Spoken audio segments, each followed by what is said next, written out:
Everyone's starting to join in.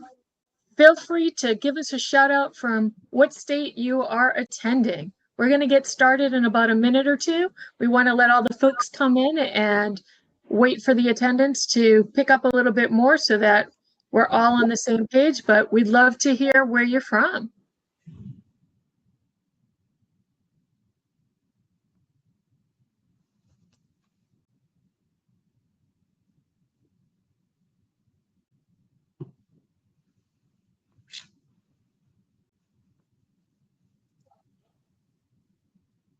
Hello, everyone. I'm Jennifer Bolton, head of tax at Leyton, USA. I'm a practicing tax attorney with over 25 years experience. Yes, I started practicing at age 5. I've been working at Leyton for 5 years now. Leyton's a global consulting firm that has over 3,000 employees and has helped over 50,000 clients navigate through complex tax incentives. We're very excited to have you here with us today to discuss the federal tax reform package that was recently enacted. The One Big Beautiful Bill, or as many people have heard it be cited as OBBB. This legislation delivers major changes in some of the most complex and impactful areas of tax law. And today, we're here to discuss some of those tax areas. The new tax law delivers some much anticipated technical fixes and provides some forward-looking opportunities. We're going to cover what's changed, what it means for tax planning, and what action you should consider taking now. Today, we're going to cover 4 major areas. Research and experimentation costs, which are now going to be able to be fully expensed again. The employee retention tax credit limitations for certain quarterly filings. Energy incentives and planning to take advantage of claiming certain benefits before they sunset, depreciation and cost segregation, the 100% depreciation bonus is back, and how we can couple that with cost segregation studies so that we can help clients obtain better tax savings. Just as a housekeeping measure, please feel free to input your questions in the chat section. We're going to do our best to try to address 1 or 2 of them in each topic if time permits. But don't worry, if we're not able to address them all, we'll save them to the end. Before we delve into today's topics, I'd like to take a moment to allow my colleagues to each provide a brief introduction of themselves and their background. Devin, please take a moment to introduce yourself. Thank you, Jen. Hi, everyone. I'm a tax manager here at Leyton on the innovation team. So we cover research and development credit, grants and funding incentives, orphan drug credit, and specifically, I've been focusing on Section 174 compliance for the past couple of years. I've been at Leyton for about 6 years, came from PwC before that, and really happy to reconnect with a lot of clients who have kind of fallen off over the past couple of years, and really exciting for the impact of this bill, especially on the R&D side. Nice to see everyone. Yeah, everyone. My name is Ben Brissett, and I'm assistant team lead and senior consultant here at Leyton. Been with Leyton coming up on 5 years now, working on a few of our different products.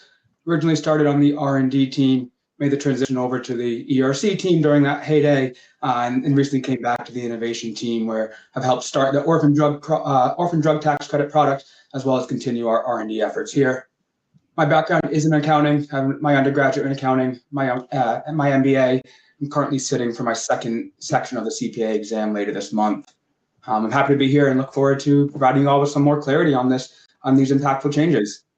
Hand it off to Cedric next to introduce himself.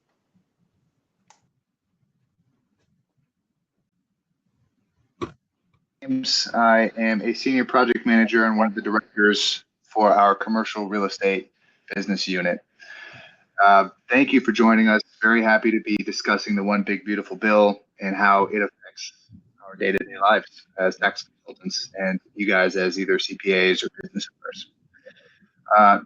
Kind of my background, I've been in this space for about 10 years, a little over 10 years now. If you see the picture that's kind of posted right there, you'll notice that I had hair.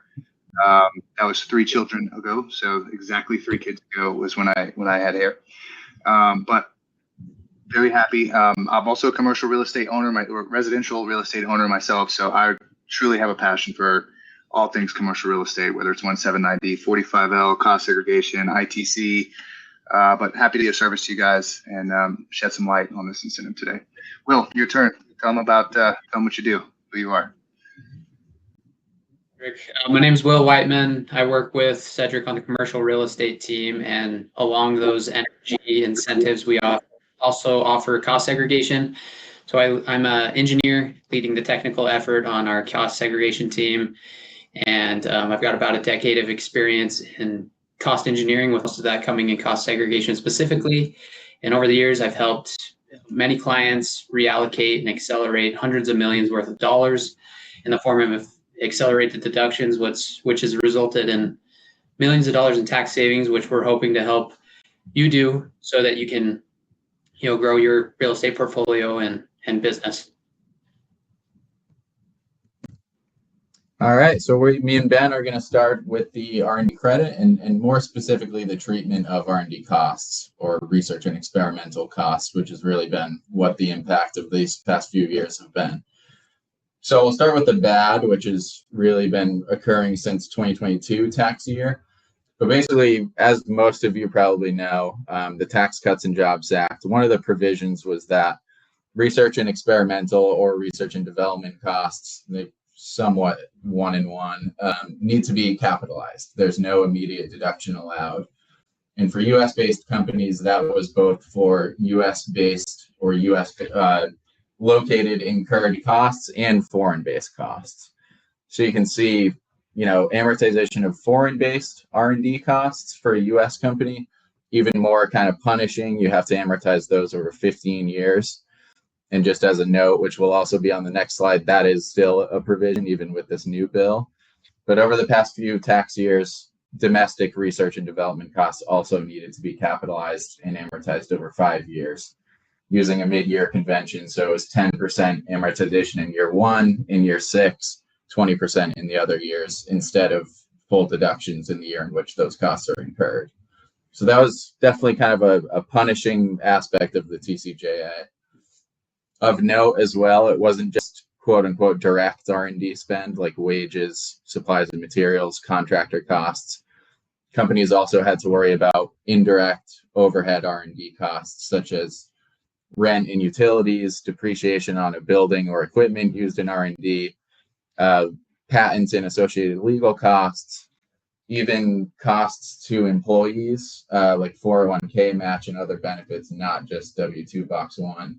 So there was a lot to capitalize in conjunction with R&D activity, and that was even if a company, per the bill, even if a company wasn't claiming the credit. That, of course, increased taxable income, even if a company was claiming the credit in conjunction, at least in the short term. That was a taxable income hit. So the good part now, the OBB, the beautiful impact of this for R&D is that it allows immediate deduction or immediate expensing of costs incurred in the year in which they're incurred going forward. So starting in 2025, companies can go back to deducting their expenses as one would and claiming the research and development credit for their qualified work.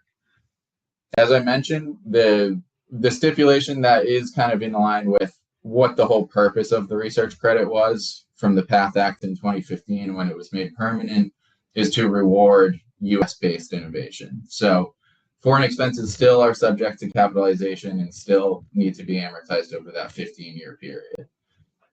But another key is that the impact of the TCJA for a lot of small businesses can be retroactively alleviated, essentially. So small businesses, this new bill defines that as average gross receipts or average sales, essentially, of 31 million per year or less over the prior 3 tax years. So if you meet that criteria as a company, this bill is going to allow you to amend your returns, take R&D deductions and the R&D credit as the initial credit program was intended.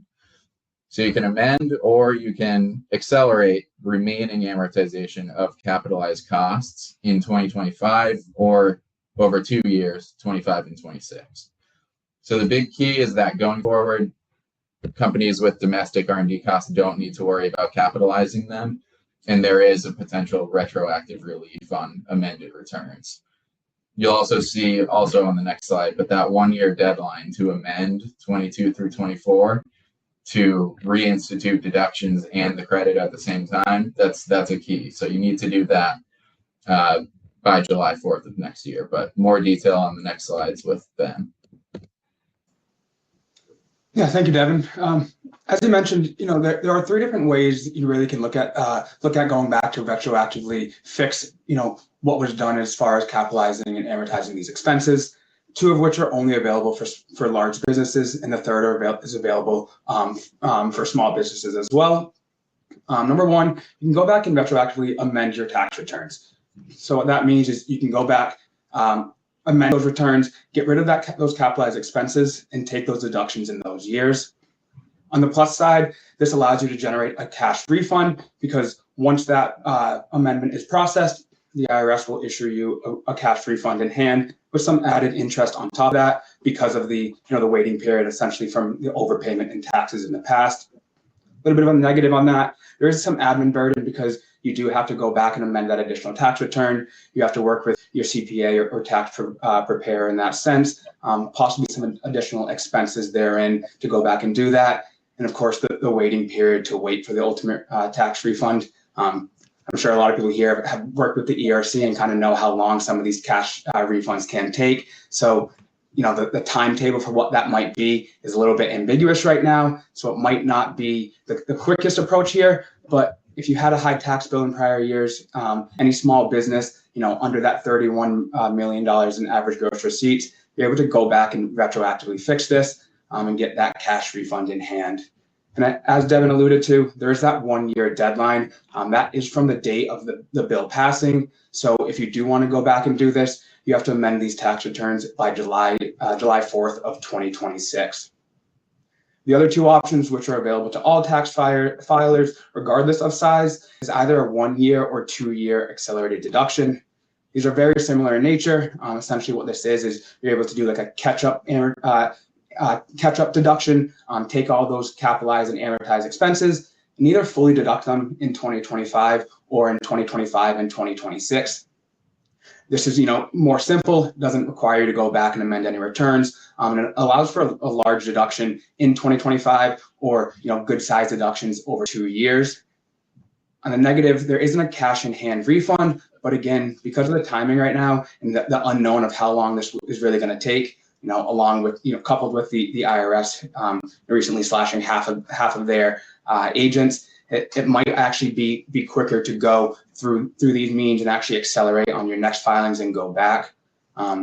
In some cases, though, because of this large deduction that's going to be take place in 25 and 26, you might be in a net operating loss situation where you can carry that forward along with the associated tax credit. So it really will be on a case-by-case situation to see what's more beneficial to you. Quite simply, if maybe if in 2025 you might not look to be profitable, so you don't need that additional deduction, it might be worth going back to amend some prior years. On the contrary, if 2025 looks to be very fruitful and you're going to have a high tax liability, it might make sense to take that full deduction in 2025. Take that full deduction for prior years, take the R&D expense deduction from what's going to be incurred in 2025, and able to offset a lot of that tax liabilities that you'd be generating. So again, it's something that we're happy to go over, discuss with clients, CPAs, anyone with knowledge of these situations, and really decide on a case-by-case situation to assist you throughout that. What this means moving forward for 2025 and onward, this just goes back to the pre-TCJA days. You're able to fully expense your R&D costs in the year in which they were incurred. You no longer really have to make the decision on how much money should I be investing versus how much money would I save if I wasn't doing R&D. With that, it's going to just increase the strength of the Section 41 or the R&D tax credit, because not only can you take that full amortized expense, or excuse me, that full deduction in the year, you're also able to take that tax credit right on top of it, which comes out to a dollar for dollar offset to your tax liability.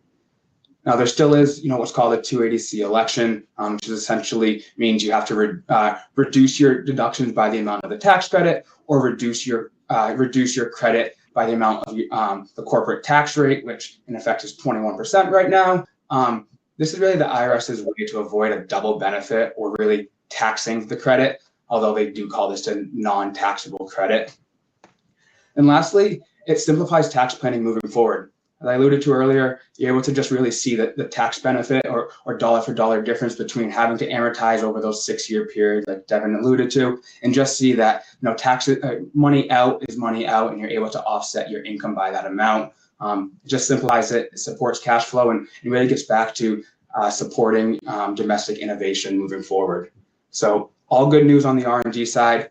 Still some uncertainty as far as how these elections might need to be made or what's the most beneficial way to go about it. But definitely good news on the R&D side. Definitely good news for domestic innovation, and happy to chat further about anything we discussed here.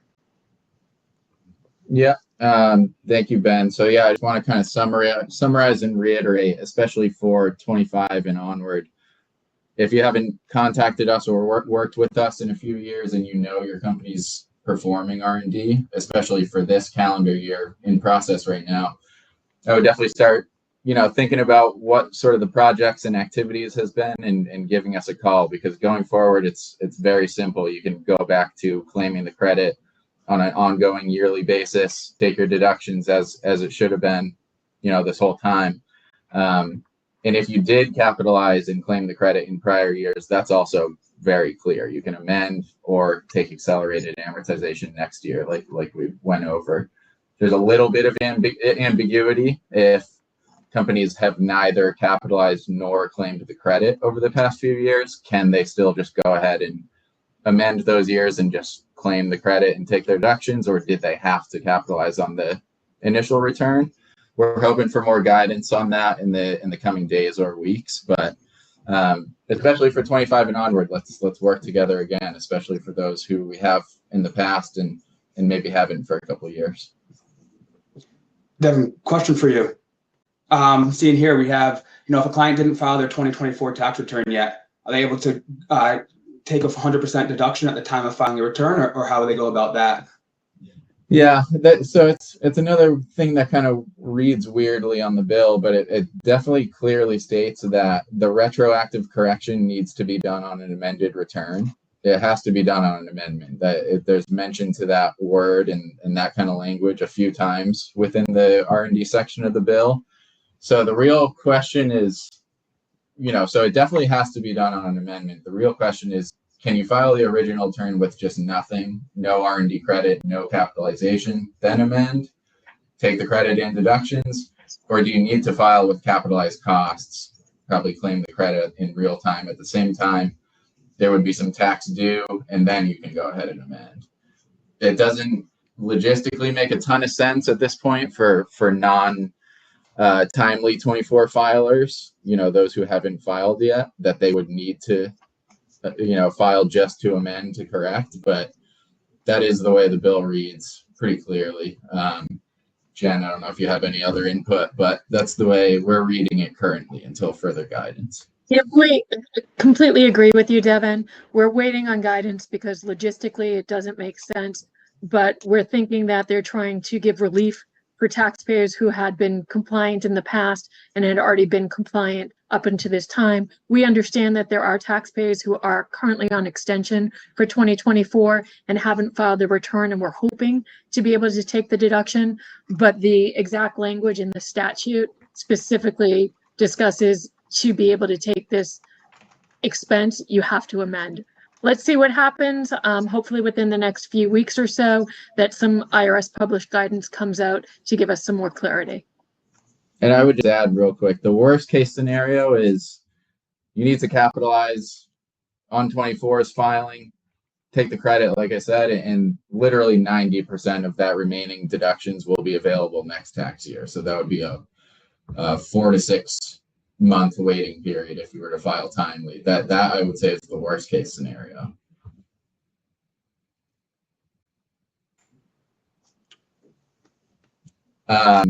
I guess we'll move on then to Ben, ERC section. Sounds good. Yeah, similar to on the R&D tax credit or section 174 side, we have seen some changes to the employee retention tax credit. These are kind of long-awaited changes. There's been some talks. for the past couple of years with IRS moratoriums and potential retroactive deadlines for claiming the R&D tax, the employer retention tax credit. Finally, we get some strict guidance on this, and truthfully, could have been a lot worse than from what we were originally expecting. So first and foremost, they've set a retroactive claim cutoff for Q3 and Q4 2021. This is they just established a firm date of January 31st, 2024 for these two quarters. If you file the claim after January 31st of 2024 for either quarter, we're expecting these to be disallowed moving forward. It doesn't impact anyone if you've already been paid out. If you've already received your refund, even if you filed after this date, they're not going to reach out to you and ask you to pay that money back, which creates a bit of an odd and truthfully unfortunate situation because two taxpayers who are equally entitled to the credit at the same time, maybe they filed at the same time, they're going to end up in two entirely different situations solely based on the IRS processing delays. So hopefully, there's some more guidance or notices on here. We expect the IRS to issue some type of notices to any taxpayers in this situation to either let them know one way or another if it's been disallowed, or maybe they just beat it by the bell and got it processed right before the bill was passed. But we do anticipate any Q3 or Q4 2021 claims that were filed after January 31st, 2024 to be disallowed. I know I saw a question in there related to any other claims that haven't been paid out yet.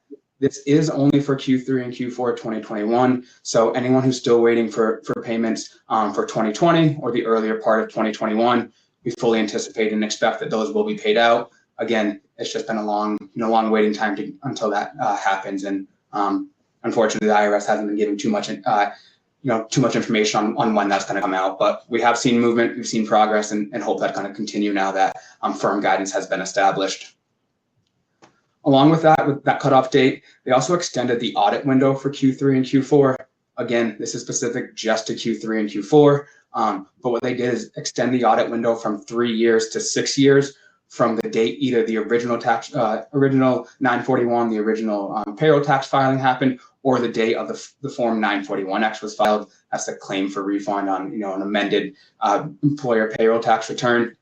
So rather than being that 3 years, they just extended it 6 years, extended it by 3 more years to 6 years. For 2020 or the earlier parts of 2021, that's still subjected to the 3-year window. So if you claimed on an original return or claimed maybe early 2021, you should be all good. The window for audit has expired in many cases, since the deadline for filing the original return would have been in 2022. So both these changes are just specific to Q3 and Q4 2021. Like I said, 2020 and earlier half of 2021 should see no impact from anything within this bill. And then lastly, the IRS significantly increased scrutiny on ERC promoters and then penalties related to erroneous claims. Really what they did is just establish tougher penalties and compliance standards for any individuals or entities promoting ERC claims. They've established a definition of an ERC promoter, and essentially based off of how much income you might have received based off ERC claims or what your line of business was.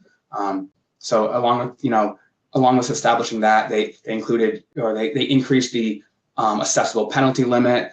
They added a penalty for failure to comply with due diligence standards, and then added some reporting requirements for ERC promoters. So again, just some added potential scrutiny and more due diligence requirements for any company that was promoting ERC. And that's really just to catch, those ERC pop-up shops, so to speak, or the bad apples in the group that were really just in there to make a quick dollar rather than putting their clients or, anyone they're working with in a good position. On top of that, the IRS also amended Section 6676 to include erroneous refund penalties on employment tax refunds. Previously, this was only applicable for any income tax refunds, but now they extended it to include refunds of employment taxes. So again, just another penalty that they included. For the most part, this shouldn't, hopefully doesn't impact anyone here on the call or doesn't impact any of your clients. However, it is worth noting because there have been a lot of erroneous claims, fraudulent claims that have been submitted. So the IRS is really trying to crack down on that, make sure that any claims that have been paid out or will be paid out are rightfully rightfully due and eligible to the people that hadn't had them filed. So really just, the major notes here is just the Q3 and Q4 2021 changes. Definitely unfortunate if you're still waiting for a payment on that. But if you did get it filed before that January 31st, 2024 deadline, this also shouldn't really apply to you except for the extended audit window. That's really it on the ERC side. Happy to take any questions at the end here. I'll take a look through the chat as well. But for now, I'll hand it over to Cedric to go over some of the energy side of things in the one big beautiful bill. All right, thank you, Ben. Bring some energy into the energy efficiency side of things. So, all right, so we're first going to talk about the energy efficient commercial building tax deduction, affectionately referred to as 179 capital D. Now, a lot of us that are in this industry know that this was a permanent part of the tax code. And what the big beautiful bill did was drastically accelerated the timeline for sunset. So now, if your building starts construction after July 1st, 2026, so basically 1 year from now, you are no longer, or it is no longer eligible to receive the 179D deduction.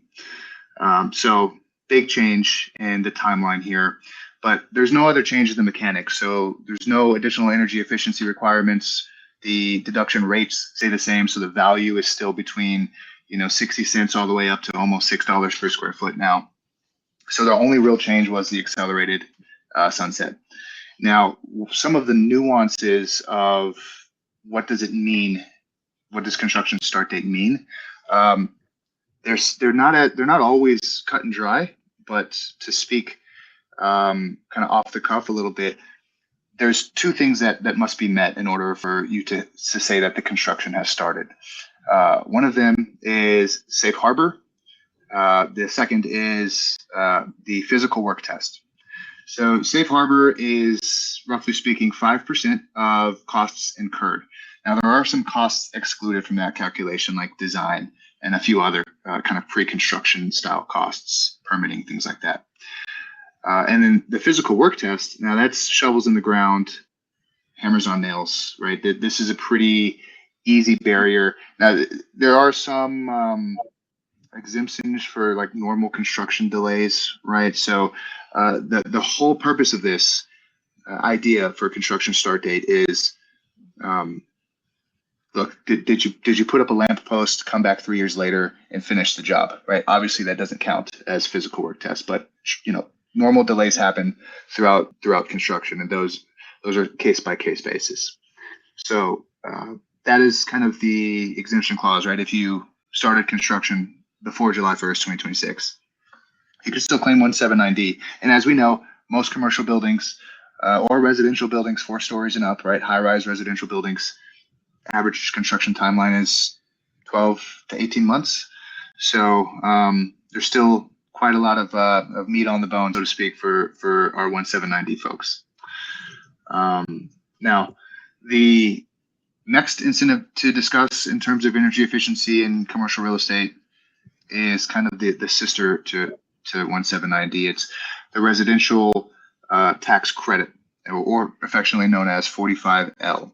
Now, the original deadline for this incentive was 2032. And again, they have accelerated timeline, and it is now July 1st, 2026.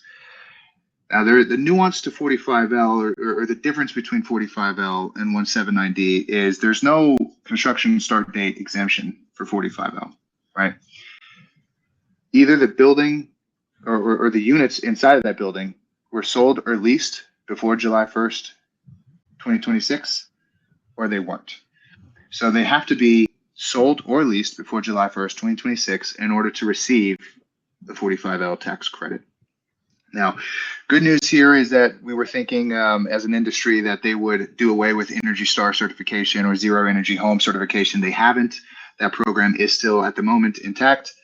However, they did kind of accelerate the timeline here. And what that means for the build community is if you're already building toward Energy Star standards, or if you're close to Energy Star standards or Zero Energy Home Ready standards, we need to make sure that those units are sold or leased before July 1st, 2026 in order for you to receive the 45L credit, okay? Also, for this incentive, there is a 3-year look-back period. So we should really focus in, whether you're CPA on the call or you're a building owner on the call, we should really focus in on units that your clients or yourself have either sold or leased in tax year 2022, because those are still eligible for legacy 45L, which is up to $2,000 per unit. So hyper focus on those. Let's make sure that we get you qualified if you qualify. But those are the main changes for 45L. All right. Now, there was a ton of movement with the investment tax credit. Got a lot of attention, right? This is the renewable energy tax credit. A lot of focus on this sector, and a lot of changes happened. In fact, so many changes, it's probably too many for me to go through today. So we are going to have another meeting, another webinar just for this incentive and a few other nuances for commercial real estate. But in general, they're really paring back the renewable energy tax credit or the investment tax credit. There is a sunset on it for projects placed in service after 2027, construction start date after July 4th, 2026. They increased the domestic content bonus. So that's a 10% adder. They've increased that to 55% domestic content. They also put a credit recapture in place where it's 100% recapture if a taxpayer makes certain payments to a foreign influenced entity, which we'll get into in the next slide, because they also, part of the America First kind of theme to this is they want to make sure that we're not giving tax benefits away to foreign entities. And then lastly, it's not on this slide, but one big piece of equipment that is still in play here is geothermal heat pumps. So I wanted to bring that up. If you are a building owner who is installing geothermal heat pumps, that is excluded from, that technology is excluded from a lot of this for now. So to the next slide, what we're going to talk about is the prohibited foreign entity rule. Again, America First theme, right? They just want to make sure that foreign investors aren't taking advantage of this investment tax credit. So they're no longer able to, right? If they are deemed a foreign entity, they're not allowed to take this credit. They also can't contribute material assistance to another entity and still be able to take the credit. But I mean, that's this incentive in a nutshell. Again, there's a ton of nuances to specific technologies and key changes to specific technologies that we can get into at a later date. But for now, instead of the doom and gloom, we wanted to kind of end on a good note with cost segregation. So Will, please. Thanks, Cedric. So yeah, like Cedric mentioned, along the lines of commercial real estate, wanted to finish on a high note here. Really good change, really simple change, so I should be pretty quick. But they brought back 100% bonus depreciation in the One Big Beautiful Bill. And so what does that mean? What the bill lays out is any property placed in service on or after January 19th, 2025 will qualify for 100% bonus depreciation. And they actually made that permanent. So it's in all the years moving forward. And the reason this is such a big deal is because in Trump's initial term, they had taken it to a 100% bonus depreciation back in 2017. And that went through 2022 and started phasing out 20% every year until it was going to go back to zero. And in the current year, 2025, we were at 40%. So this is a big deal when it comes to cost segregation and personal property in general, because all these shorter lived assets, you're able to deduct their full amount in the very first year instead of only 40, 60, 80%. So to better understand this, we're going to look at a quick example. If we had a $1 million building placed in service this year, 2025, and we were able to segregate out 200,000 into 15-year class life land improvements and another 100,000 into 5-year personal property, that would give us, about 30% in segregated costs or $300,000.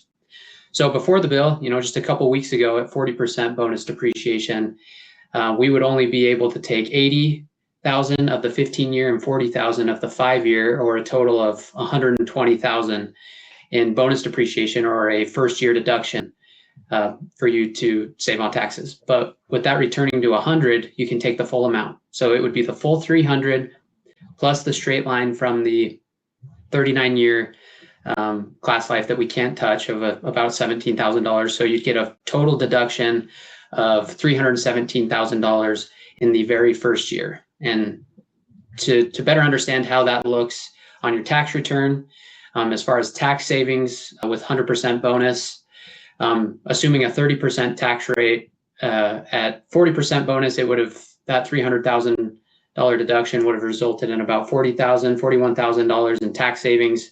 At 100% bonus, that more than doubles and gives you $100,000 in tax savings. So as you can see, this is a huge mover when it comes to commercial real estate, because you're able to get, about half your initial investment back just in the tax benefits alone in the very first year, which allows you to buy more property, reinvest into your business, and ultimately just make your dollar go farther today instead of keeping that money tied up over the next 20, 30 years. So that's all I've got for cost segregation, bonus depreciation. I'll kick it back to Cedric to wrap us up here. All right, guys. So before we take a few questions, just some housekeeping. We have some great questions here, so we'll get to that soon. One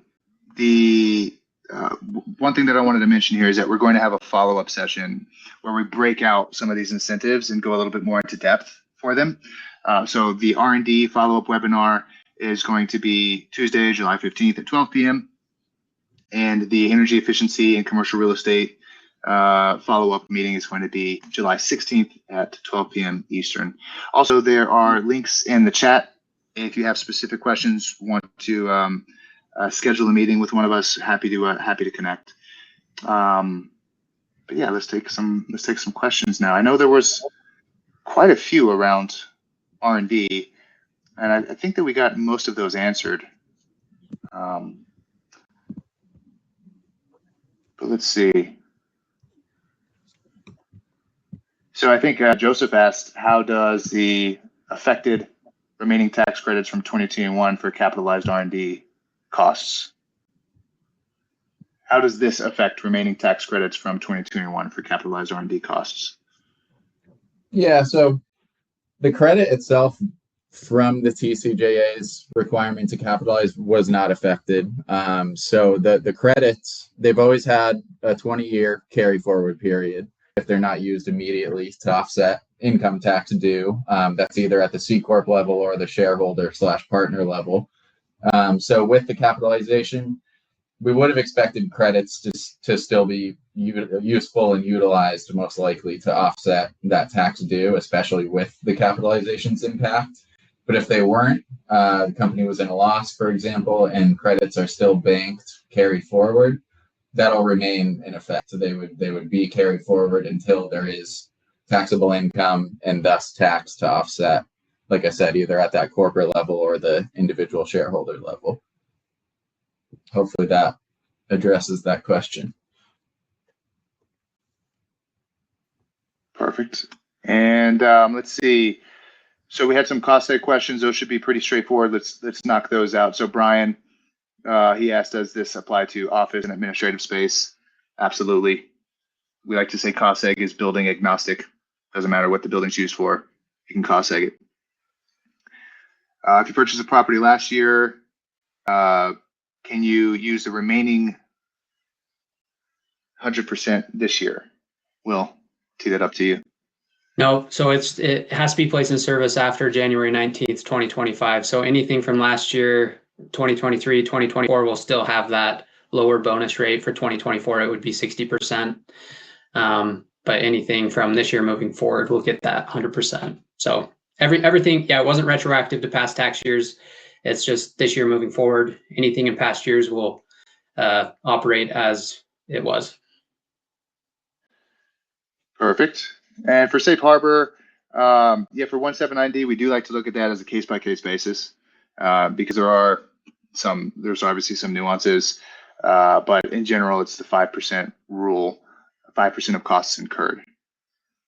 Okay. Let's see, I believe it's Gay Tomlinson. Andrew's going to be answering your question directly regarding ITC and the start date. He's our local expert in the field. So there you go. Yep, and this recording will be shared afterwards. And again, if you do have specific questions, it's tax. It's complicated, right? So if you want to speak with an expert, we're not going to bill you by the hour or anything like that. We can do a free consultation. Feel free to book a meeting with you guys or with one of us. Happy to talk through this with you guys in more depth. But I think that answers just about everybody's questions. I hope I didn't miss any. If a taxpayer did not file a 2024 tax return, can they claim 100% deduction at the time of filing the return? Devin, I think we answered that, but you just want to follow up with that one? Yeah, so the first part is the bill pretty clearly states that the credit in full R&D cost deduction on 22 through 24 needs to be done on an amended return. So that's even for 24 if it has not been filed yet. The real remaining ambiguity is, do you have to file that initial return with costs being capitalized, or can you just file the return as is, no credit, no capitalization, then amend to claim the credit with still full deductions? Maybe guidance is going to come out and say on the initial return, you have to have costs capitalized if you want to amend to claim the credit and take full deductions on 24, for example. Maybe the guidance comes out on the opposite end. Like I said earlier, the worst case scenario is essentially that former alternative where on the initial return, you have to capitalize R&D costs still for 24. Now, the worst case scenario would be you get to accelerate the remaining 90% of amortized or capitalized costs in 2025's return. Maybe the alternative comes out better, but it is a little ambiguous for now. Yeah, just so that I can interject a little bit more. Whenever a tax bill comes out, there's always a waiting period for revenue procedures, guidance, other issues from the IRS that become official notices or official ways in which to implement the new tax law. So we won't be surprised if they do address certain issues, such as the original filing of a 2024 tax return for research credit. So it is really kind of a let's wait and see type of deal. We can speculate what we think could happen, but what the law states right now, as Devin has mentioned, it's clearly only applicable for an amended return to take advantage of years 2022 to 2024. And this is a permanent deduction versus the House bill. If people weren't aware, when the research credit was going to be allowed to be expensed, there was a cutoff date. So this is even better. It's 2025 and forward indefinitely. Perfect, Jen. And perfect segue. We have, I think Sarah said, can we get a full explanation of cost segregation on a separate class? Yes, tune in. Come to our Wednesday.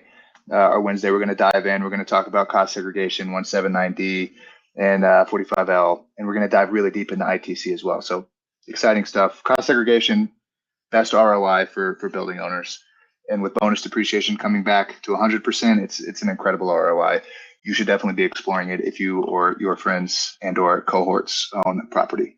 All right, guys, that pretty much sums it up. I think we have answered everybody's questions. We appreciate you guys being here. And as always, let us know if you have questions. We are here to serve. So with that, I think we're done. Thank you, everyone. Thank you. Take care.